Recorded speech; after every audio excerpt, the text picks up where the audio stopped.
Gandang gabi mga marikoy at parikoy. Are, panoore at may matututunan kayo din eh. Tuturuan ko kayo kung paano manghuli ng alimango gamit ang sardinas at yung mahiwagang platito. Siyempre, yung bintol din na tinatawag ay awan din lang kung anong tawag sa inyo ng gayaan. Basta sa amin ay bintol, yun na yun. Are ang gagamitin kong pamain. 555 sardines. Wala nang mapagpilian eh. Ang paborito ko pa naman sana ay saba. Ay, hayain na. Pagkakaarte naman na rin mangyanari. Ang malagay meron. Ay sige, at malalaman din naman natin yan mamaya kung aray makakahuli. Ang ginawa ko pala din ay binutasan ko lamang ng pagkaliit-liit magkabila, yung tipong hindi makakalabas na yung sabaw para matagal-tagal maubos, yung tipong aamoy-amoyin lang baga ng alimangaw. O, arenat, butas na. Ay, ikaw baga naman ang pukpukin ng maso eh. Yung platito pala, ang purpose noon, sabi ng matatanda, ay pampakintab daw para ma-attract yung mga alimangaw na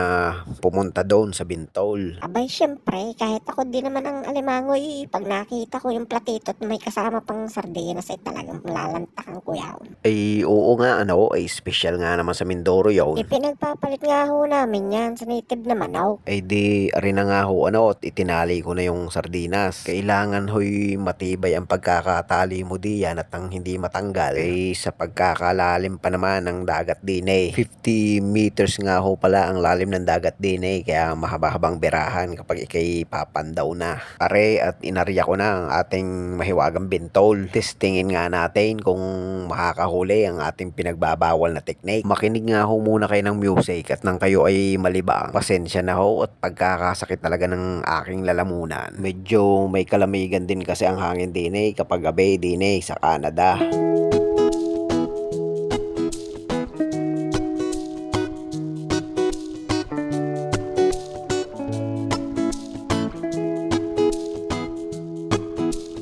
Pagkalipas nga ho ng mga 15 minutes nga lang ho ay di binera ko na at nang malaman natin kung epektibo talaga ring pamain na sardinas.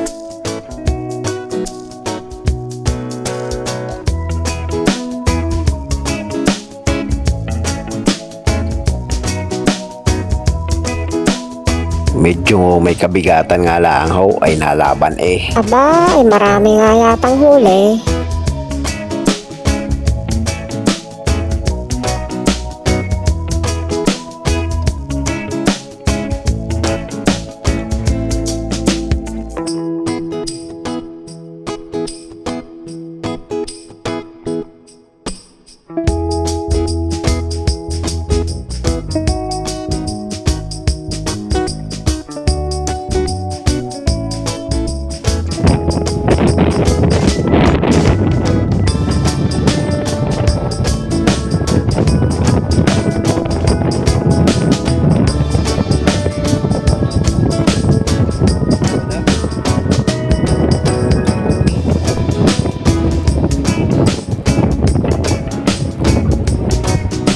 Bait no? Magaan. Payat to yung nahuli mo yung may aligi daw. Ayos. Ano? Alas.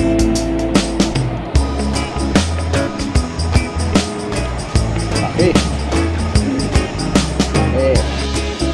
Arena ang patunay na nakakahuli din pala ng alimango ang mahiwagang platito at ang sardinas. At ngayon ko din lang napatunayan na hindi lang pala paborito ng mga kaibigan nating mangyan. Paborito rin pala ng mga alimango din sa Canada.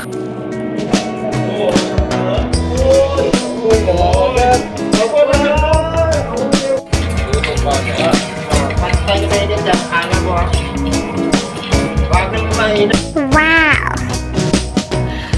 Sana all. Ang laki! Thank you for watching.